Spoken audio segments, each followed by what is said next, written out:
Estamos de volta com gente.com, hoje recebendo o escritor, jornalista Luiz Henrique Pelanda, que, como eu disse há pouco, também já teve uma carreira bem, enfim, agitada na área da música, né? Você abandonou a música de vez, não? É, Os eu, fãs eu dizem fui. que faz muita É, falta. não, não, isso é exagero. Já ouvi Eu isso. acho que eu sinto muita falta, não de fãs, porque não tenho, mas eu sinto falta de cantar. Era uma coisa que eu fiz durante muitos anos da minha vida, com grandes amigos meus, que são os meus grandes irmãos ainda hoje. Mas o tempo, né? Eu não abandonei, não digo também que a música me abandonou, mas a gente é expulso de algumas atividades nossas, né? Pelo tempo e por outras obrigações. Eu tenho a vantagem de fazer o que eu faço hoje. Eu sempre quis ser cantor. E durante muito tempo fui cantor e vivi disso, vivi mal, mas Viveu da música vivi mesmo. porque não Aham. tinha nada, Não, não mas tinha passou por gastos. alguns grupos, né, Exatamente. Pelanda? Só que hoje eu faço o que eu sempre quis fazer quando criança, desde pequeno, que era escrever, e parecia muito mais distante, muito mais difícil você conseguir escrever, porque num país como o Brasil, né, numa cidade na época como Curitiba, anos 70, se você pensar, né, tão distante do, do, do eixo, né, do que se fazia, assim, uma coisa tão... Então, eu não abandonei, não, eu gosto de cantar ainda, tento todo ano fazer alguns shows, mas aí já é uma coisa tão diletante que não sei nem como falar sobre isso, é Não, quase você não uma... está contando isso como parte do seu ofício, mas quem já te ouviu sabe que é uma parte muito importante. Agora, você citou aí que escreve desde menino, né? mais ou Você menos. ainda guarda algumas coisas? Essa fase foi uma fase importante para você? Já nessa Uhum. época você percebia que, opa, pode ser esse o meu caminho? Eu não sei se eu percebi que podia ser um caminho, era Hã. uma vontade, né, um desejo. Um desejo de criança, como ser astronauta, ou jogador de Sim. futebol e tal. E eu só pensei em ser cantor, por exemplo, depois dos 12, 13 anos, quando a minha voz acabou se definindo um pouco melhor.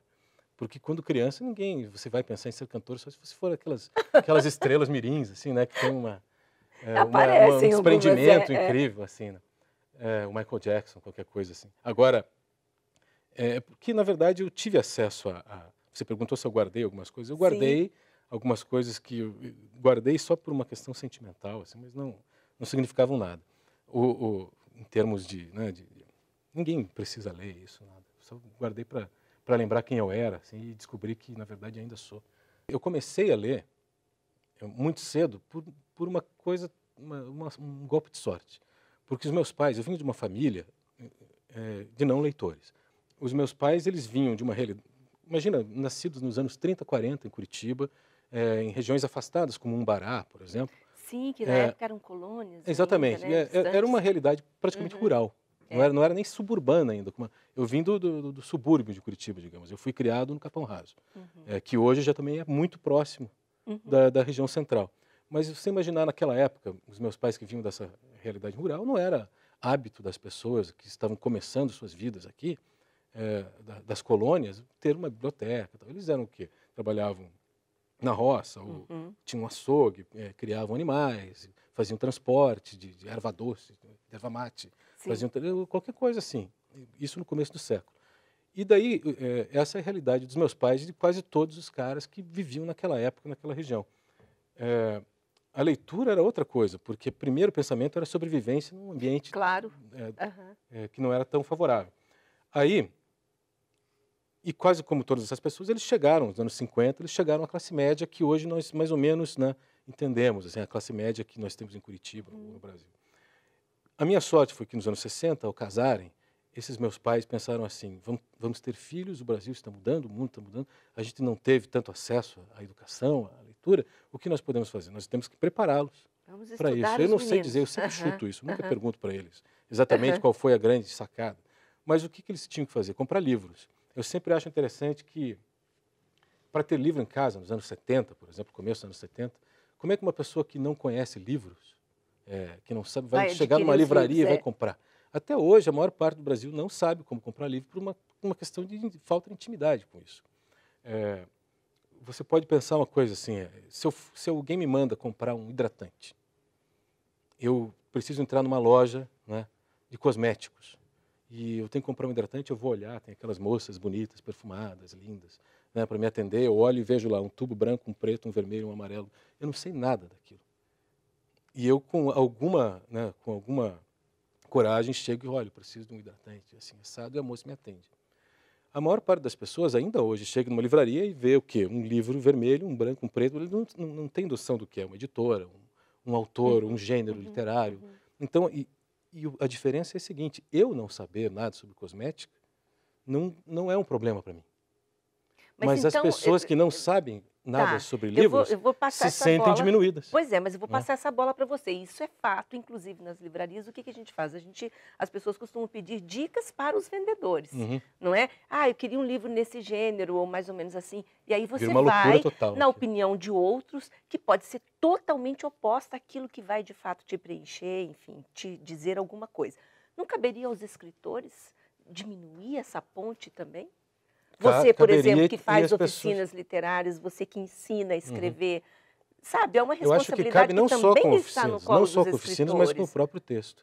Mas não que seja uma missão, porque cada um vai escrever sobre o que... Mas esse caminho.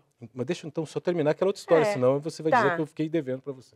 Mas o que meus pais fizeram para comprar livros naquela época? Sim. Eu preciso terminar, senão depois vão falar que eu não terminei.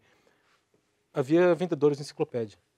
É verdade, me lembro. Então as pessoas batiam palma no portão da casa, e você ia lá e comprava. E eles encheram algumas prateleiras de enciclopédias, e eu com 4, 5 anos tive acesso àquilo, e aqueles livros encadernados em couro, capa dura, ilustrados, papel couché, alguns com aquela borda de ouro, né, uma coisa incrível.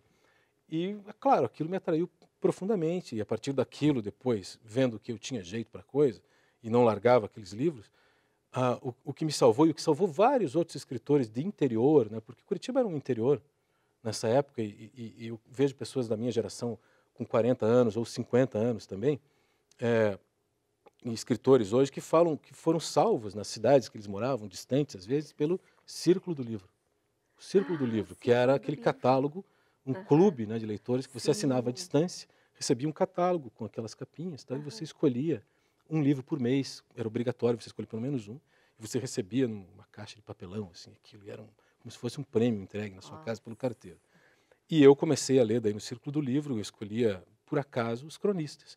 Na época tinha o Veríssimo, que era um menino que estava começando a sua carreira ali, no final dos anos 70, começo dos 80. Escolhi o Stanislau Ponte Preta, dos anos 50, tal, Leon Eliachar, que é um cara totalmente esquecido, e depois parti para os cronistas mais clássicos, Rubem Braga, e daí o Drummond também como cronista e tal. Então comecei com isso aí. E daí essa era a minha leitura, eu não li muito livro infantil, não tinha muito interesse nisso. Eu acho que o único livro que eu me lembro e foi importante para mim, infanto-juvenil, alguma coisa assim, era uma coisa que eu achava genial, até hoje acho, do João Carlos Marinho, uma edição do Círculo do Livro também, que era O Gênio do Crime e o Caneco de Prata. E era uma coisa meio surreal, assim, tinha aquela personagem, a Turma do Gordo, que o João Carlos Marinho fazia. E o Gordo era um personagem, um menino que ele tinha uma angústia tão grande, ele foi num psicanalista, e daí essa angústia, ela cresceu e se transformou num gato. Para você ver a coisa, se transforma num gato, e esse gato vira um personagem independente e sai por aí todo sóbrio, lúcido. O Gato do Gordo era o personagem. Então, eu me lembro que o único livro infantil era esse. Bom, agora a pergunta sobre as oficinas. Mas essa pergunta você vai responder na volta, porque a gente vai para o intervalo. Tá legal. Muito bom falar com você, se deixar a gente fica aqui a noite inteira. Mas eu vou fazer mais um intervalo e daqui a pouquinho a gente volta falando também sobre os seus livros, não podemos esquecer, tá bom? É o nosso último bloco. Já voltamos.